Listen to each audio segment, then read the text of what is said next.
Pendant des décennies, Boeing et Airbus ont dominé le ciel. Mais cela pourrait bien être sur le point de changer. Voici le C929, le nouvel avion gros porteur de la Chine, construit pour rivaliser avec le Boeing 787 et l'Airbus A350. Ce qui alimente cet avion ambitieux, c'est le moteur CJ-1000A, un moteur fabriqué en Chine, conçu pour libérer le pays de sa dépendance à la technologie occidentale. Ce n'est pas juste un avion de plus, c'est un défi lancé à l'ordre mondial de l'aviation. Mais le C929 peut-il vraiment rivaliser avec ses concurrents occidentaux? Et le CJ-1000A sera-t-il suffisant pour pousser Boeing et Airbus hors du marché chinois? Découvrons-le ensemble. Si, il y a quelques décennies, vous aviez dit à Boeing ou Airbus que la Chine construirait ses propres avions de ligne, ils auraient ri. Mais aujourd'hui, Comac, la corporation chinoise d'aviation commerciale, n'est pas juste un concurrent. C'est une menace sérieuse, soutenue par des milliards de dollars du gouvernement chinois. Comac a été fondée en 2008 avec une mission claire: briser le monopole occidental dans l'aviation commerciale. Et la Chine ne voulait pas seulement fabriquer des avions, elle voulait construire des avions capables de rivaliser en prix et en performance. Le premier essai de Comac pour entrer sur le marché fut le ARJ-21, un petit avion régional destiné à concurrencer des modèles comme l'Embraer E-Jet ou le Bombardier CRJ. Sur le papier, le projet semblait prometteur, mais dans la réalité, il a été freiné par des retards, des problèmes techniques et des difficultés de certification. Même s'il a volé pour la première fois en 2008, il a fallu près de 8 ans avant qu'il entre réellement en service commercial. Les compagnies aériennes hésitaient et l'avion n'a jamais attiré l'attention à l'international. Comac savait qu'il fallait faire mieux, alors ils ont visé plus haut avec le C919, un avion à fuselage étroit conçu pour rivaliser avec le Boeing 337 et l'Airbus A320. En tirant les leçons du passé, la Chine a collaboré avec des fournisseurs occidentaux pour des composants essentiels, y compris les moteurs de CFM international. Le résultat, un avion enfin capable de rivaliser avec ses concurrents. En 2023, le C919 est entré en service commercial, avec plus de 1500 commandes rien qu'en Chine. Ce n'était pas parfait, mais cela a prouvé une chose: la Chine peut construire des avions de ligne compétitifs. Mais alors, qu'est-ce qui rend le C929 si spécial? Voici les détails de cet avion qui pourrait changer les règles du jeu. Le C929 est le tout nouvel avion de Comac. C'est le premier véritable concurrent chinois face aux avions gros porteurs les plus avancés du monde, comme le Boeing 787 Dreamliner ou l'Airbus A350. Ce n'est pas un petit avion régional, ni un avion à couloir unique. C'est un avion long courrier à double allée, conçu pour rivaliser sur la scène mondiale. Et il ne s'agit pas seulement de rivaliser, il s'agit d'offrir quelque chose de meilleur et de moins cher. Avec une capacité de 250 à 350 passagers, le C929 est un avion polyvalent. Les compagnies aériennes peuvent l'aménager en version densité élevée, tout économique, ou en version plus luxueuse et spacieuse. Il offre une autonomie de 6500 milles nautiques, ce qui lui permet de voler sur de longues distances internationales. Même s'il est encore légèrement derrière le 787 et la 350 en termes de portée, il compense avec un meilleur coût d'exploitation et une accessibilité accrue. Comac a mis l'accent sur l'efficacité énergétique et le confort des passagers. Le C929 utilise des matériaux composites avancés pour réduire son poids et diminuer les coûts d'exploitation. Son design aérodynamique promet des économies de carburant meilleures que les anciens avions gros porteurs, ce qui est un critère essentiel pour les compagnies aériennes. Les passagers, eux, peuvent s'attendre à un vol plus silencieux et plus doux grâce à une meilleure pressurisation de la cabine et à des technologies de réduction du bruit. Un autre grand avantage du C929, c'est son prix. Il est annoncé comme étant nettement moins cher que ses concurrents occidentaux. Alors que les avions Boeing et Airbus dépassent souvent les 250 millions de dollars, le C929 coûterait 20 à 30% de moins. Une véritable révolution. Cela dit, le projet n'a pas été sans turbulence. À l'origine, c'était un projet conjoint avec la Russie.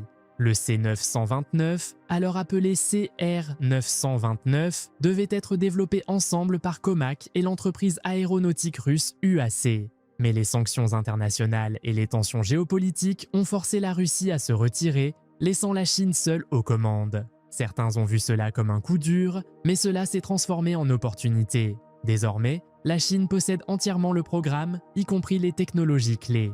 Mais un avion ne vaut que par la qualité de son moteur. Alors, la Chine peut-elle vraiment se passer des moteurs occidentaux et miser sur un moteur 100% local? Parlons du CJ-1000A, le moteur conçu pour alimenter la révolution de l'aviation chinoise. Le Comac C919 dépend encore du LEAP-1C, un moteur franco-américain produit par CFM International. Cette dépendance est un problème qui est devenu évident lorsque les États-Unis ont envisagé d'interdire l'exportation de moteurs vers la Chine. Si la Chine voulait une vraie indépendance, il lui fallait son propre moteur. C'est là qu'est né le CJ-1000A. Développé par la corporation chinoise de moteurs aéronautiques, AECC, le CJ-1000A est la réponse chinoise à la domination occidentale dans la technologie aéronautique. Conçu pour remplacer le LEAP-1C, ce moteur produit entre 30 000 et 31 000 livres de poussée, ce qui le rend assez puissant pour propulser des avions comme le C919 et peut-être même le C929. Mais la puissance seule ne suffit pas. Le moteur doit aussi être efficace, fiable et compétitif. Pour y parvenir, AECC a utilisé un ventilateur en titane, des compresseurs de nouvelle génération et une technologie de turbine avancée. Ces caractéristiques permettent de réduire la consommation de carburant et les émissions, mettant ce moteur au même niveau que ceux de l'Occident. La Chine investit aussi massivement dans les tests et la certification. Les vols d'essai ont déjà commencé et AECC espère certifier le moteur d'ici 2025. Ce n'est pas seulement un exploit technique, c'est un symbole stratégique. Pouvoir produire un moteur local à haute performance signifie que la Chine n'est plus dépendante des fournisseurs occidentaux. Les sanctions, les guerres commerciales ou les tensions politiques ne pourront plus stopper ses ambitions aéronautiques. Et si le CJ-1000A se montre fiable dans des conditions réelles, il pourrait devenir la base des futurs avions chinois, y compris les modèles plus grands et plus avancés. Mais alors, comment tout cela s'intègre-t-il dans le grand plan de la Chine? Commençons par parler d'Air China. La compagnie aérienne soutiendra officiellement le C929 et cela a une énorme signification pour l'avenir de Comac. Dans un geste qui a secoué l'industrie aéronautique mondiale, Air China est devenu officiellement le premier client du C229 lors du salon aéronautique de Zhuhai en 2024. Mais cette annonce n'était pas seulement une commande d'avions de plus pour sa flotte, c'était un message clair et fort que la Chine est prête à défier Boeing et Airbus à l'échelle mondiale. Pendant des années, Air China a beaucoup compté sur les Boeing 777 et les Airbus A350 pour ses vols long courriers. Mais avec l'arrivée du C929, tout cela va changer. Cet accord est plus qu'une vente, c'est un acte politique et une déclaration économique. Air China, en tant que compagnie nationale, a toujours été un outil stratégique pour les ambitions de Pékin dans l'aviation. En s'engageant avec le C929, la compagnie ouvre la voie à d'autres compagnies chinoises pour qu'elles fassent de même. Et le marché chinois de l'aviation est l'un des plus dynamiques au monde, avec une demande prévue de plus de 9300 nouveaux avions d'ici 2043. Si Comac arrive à produire à temps, le C929 pourrait rapidement devenir l'avion gros porteur standard en Chine, remplaçant les anciens modèles de Boeing et Airbus. Mais l'impact ne se limitera pas à la Chine. Comac cible aussi les marchés internationaux, notamment en Asie, en Afrique et au Moyen-Orient, où les compagnies cherchent des alternatives plus abordables aux avions occidentaux. Si le lancement du C929 avec Air China est un succès, cela pourrait donner confiance à d'autres compagnies étrangères pour passer commande, ce qui réduirait la part de marché de Boeing et Airbus. Pour ces deux géants, la Chine a toujours été un marché très lucratif. Mais si Comac gagne du terrain chez elle et à l'étranger, cela pourrait affaiblir des décennies de domination. La vraie question maintenant, c'est celle de la capacité à livrer. Est-ce que Comac pourra produire ses avions à temps et en grande quantité? C'est le vrai défi. Construire un avion capable de rivaliser avec Boeing et Airbus est une chose, mais le livrer à grande échelle, le faire certifier par les autorités aériennes et convaincre les compagnies de l'utiliser, c'est une autre bataille. Une bataille que Comac s'apprête à mener. Le premier défi, c'est la capacité de production. Aujourd'hui, Boeing et Airbus peuvent produire plus de 60 avions par mois chacun grâce à des décennies d'expérience, de chaînes d'approvisionnement bien rodées et de lignes de montage efficaces. Comac, elle, est encore en train de monter en puissance avec le C919 qui a déjà plus de 1500 commandes. Mais Comac a des difficultés à produire rapidement en masse. Alors avec le C929, la question est claire. La Chine pourra-t-elle suivre la demande? Si ce n'est pas le cas, certaines compagnies pourraient hésiter à commander par peur de délais de livraison trop longs. Ensuite, il y a le problème de la certification, probablement le plus gros obstacle pour réussir à l'international. La FAA aux États-Unis et l'EASA en Europe fixent les normes mondiales de sécurité aérienne.